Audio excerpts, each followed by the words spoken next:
Hello everyone, I'm doing another work in progress OpenBOR Extreme demonstration for the very next update.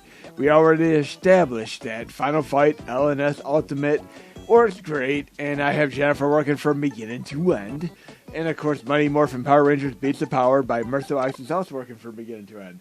And I wouldn't say I'm like the most massive fan of Mighty Morphin Power Rangers in all of existence, but back in the day when I used to come home from school, I would either go out and play basketball from like 3 p.m. until like 9 p.m. Or if I was home, I'd watch Saved by the Bell. And if Saved by the Bell got preempted for golf games and such, I would inevitably flip to the channels and end up arriving to something such as a Power Rangers episode. See Amy Jo Johnson, of course, watch it for a little bit. I mean, it was silly, fun, and I give a shit. I also watched like Brotherly Love with Joey Lawrence. I mean, I've watched all these shows that have like rose-tinted glass type thing that might not be the same way nowadays. I mean, I still like Brotherly Love. It was a fun show, and remember Joey Lawrence was also in the show called Blossom, and he was even in the show called Give Me a Break with Mel Carter. Remember that way, way back? But I have to say, like, as far as like the PlayStation 5, which I got recently, they have a 4K Ultra Blu-ray player in it, and I saw that one of the most highly rated video reference pieces for it was actually a Power Rangers movie, which came out a few years ago. I saw it on sale at Best Buy, picked it up, and I'm like, why not? See what it's like. And just starting it out, Bryan Cranston from, of course, Breaking Bad, great show, was in the introduction to it. I'm like, hey, if Bryan Cranston's in this and Godzilla, they can't be all that bad, can they? But suffice to say, it was an interesting reference piece as far as video and such. And other movies that are on that reference piece, like the best ones to test out would be stuff like Revenant with Leonardo DiCaprio, a movie from like 1980 called Alligator. I mean, Alita Battle Angel. I mean, for those of you who have like 4K Ultra Blu-ray players, let me know some of your favorite movies. I picked up the Rambo collection. I mean, can't go wrong with the Rambo movies. I mean, I'm trying to think what else I want to get next on there. There's still a few more that I'd like to get. Oh, yeah, the original Batman movies with Michael Keaton, Batman and Batman Returns. And we'll stop it there. I mean, because we know Val Kilmer is best in Tombstone. You don't need to think about him being in Batman because you know what it is. And going back farther with Val Kilmer, he was in a movie that I used to love way back called Real Genius. Remember that movie? It's kind of I'd call it like a niche title. And there were so many great 80s movies. I mean, Disorderlies with the Fat Boys. Think of like Deadliest Friend with Christy Swanson. Chopping Mall, which Joe Bob Briggs did recently. And you can get like a interpretation of that on Shudder. And it's great because on normal TV, he had censorship and such. But for the Shudder thing, he talks about anything and everything. It is just a riot. They even have Elvira on there. Remember the Elvira movie? Oh, come on. But yes, Power Rangers is working great. And this game normally froze in previous releases, but it's working great here. But again, let me know what your favorite reference pieces for 4K are. And I mentioned this in my last video, like I was watching The Recruit on Netflix. Fun show. Like, not to be taken too seriously, but it also has its moments of clarity and, of course, vulnerability and violence and mayhem and all that stuff. But so did the show Chuck, which I watched maybe 1 or 2 episodes of it back in the day. And have you ever watched like a show where you start watching it and then you just move on, come back to it at a later time? Examples of this in the past have been 24, Big Bang Theory, and Breaking Bad. These are all shows that I didn't give a serious chance to back in the day, but I came back to them and just binge watched the hell out of them. I mean, it's just even like Dexter and stuff. But yeah, there's certain shows that I just go back to, and another show that I watched like a little bit of and never got back to was The Wire, which is arguably considered one of the best TV shows of all time. I mean, as far as like best TV shows of all time, I mean, some of the ones that I've watched that have been fantastical have been stuff such as Prison Break, which I really enjoyed. And the problem with Prison Break is that they had a writer's strike around 2004 or so, and then that kind of affected a lot of shows like Heroes, Lost, and Prison Break. But I also like the show S.H.I.E.L.D. That was a great show, all 7 seasons. I wonder if Dexter was actually affected by the writer's strike, because that was around the same time frame. But again, like Dexter and, of course, shows like Game of Thrones suffered the later season fiasco where the shows just got terribly, terribly bad and inferior as far as the writing and such.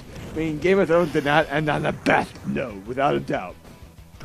But another show I used to watch way, way back then was Carnival, and that was a great show, but it had like a lot of great episodes, and then on the very, very end of the series, the cliffhanger, it actually closed things up cleanly, and then it just literally like just threw away the entire series within 1 or 2 minutes by doing a crazy cliffhanger.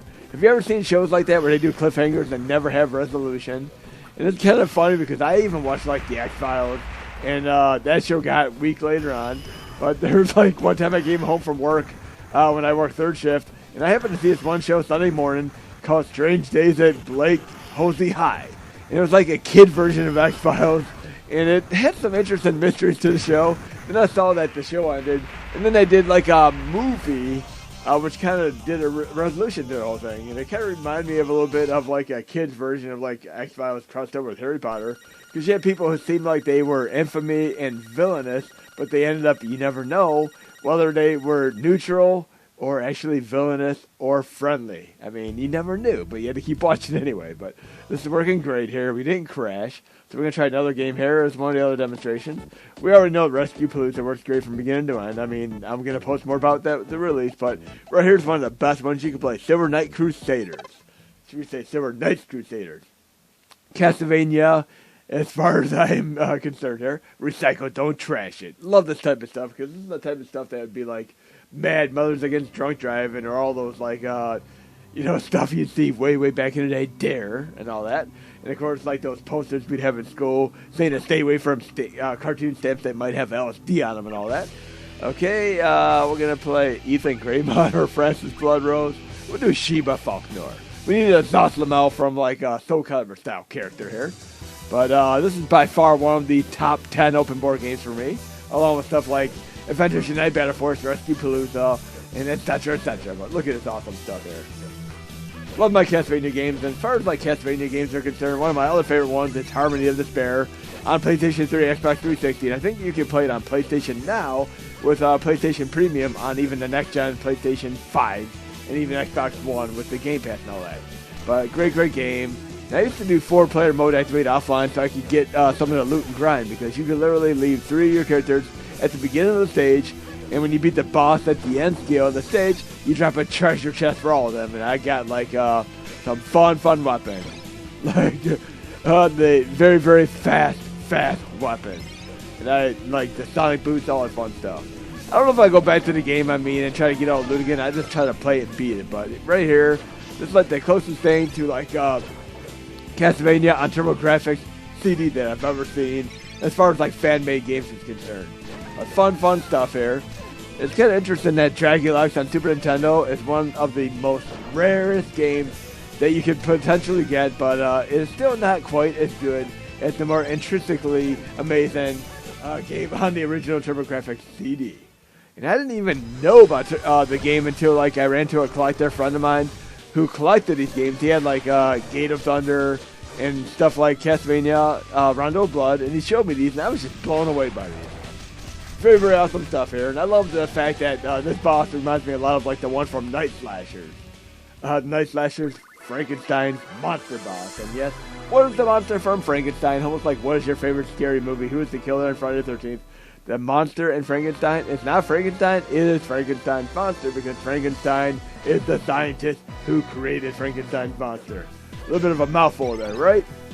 Just like Marty, we do not need roads here, and there are such sights to show you in Hellraiser. And as far as like reboots, remakes, and all that, I didn't mind the latest Hellraiser reboot. It was kind of a fun movie, actually. You can actually map this to have like, normally you'd have to hold up and do like the moves, but I could actually have it mapped to like the R button or hold up and do it as well. So it's kind of nice having that. Oh, this is like the little bridge gate straight out of like Castlevania 4. Love that there's a bit of parallax scrolling in this as well. I mean, whomever worked on this game did a tremendous job, because it is just mind-bogglingly cool here. Love it. And I mean, most of the open board games are side-scrolling brawlers. It is so nice and refreshing to see like a hack and slash game. And Mugen has its own share of these type of games, and some of the people who worked on OpenBOR games also work on Mutant games. Okay, and you know what else I need to get on like 4K if I'm able to would be the great Police Academy movies. I wonder if they did those. And I also noticed that one of my favorite Stephen King movies is on 4K. Christine. Christine is definitely one of the best. When I went to middle school and high school, I actually read quite a few Stephen King books.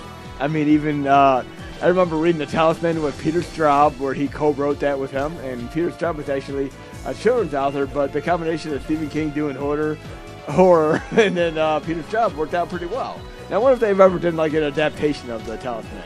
But they've done like The Dark Tower, which I didn't really think much of that movie in general. I mean, it was more of like a offshoot follow-up to it. It wasn't like a direct writing of it. But some of the other movies they've done, like Pet Sematary, the original Pet Sematary is pretty spot on to the book. The remake of Pet Sematary, have you will, the first 40 minutes or so were actually spot on to the book and the original movie. But I can do a double jump, right? Yep. Double jump is a nice thing.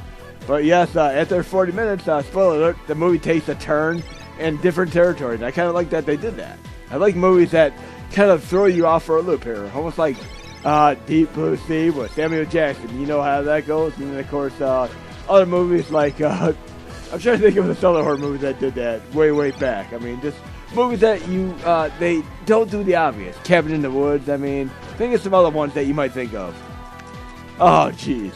And as far as like going back to like other movies, like I need to just like focus here, Kylan, focus. But other movies that you wouldn't expect to look great in 4K, glorious Blu-ray, HD, would be like Spartacus from like 1960. That's actually considered one of the best ones, and Kirk Douglas is a phenomenal actor. I got introduced to him when I just randomly turned on this movie called The Final Countdown from 1980, one of my absolute favorite time travel movies of all time. What's going on here? Is she going to turn into a monster like in Castlevania 3? Am I going to be able to play as her? Let's see. Yes, it's like a Castlevania 3 thing going on here. Like Sylphia. Okay. We got some underworld style wolfery going on here. And oh, game over. Oh, jeez.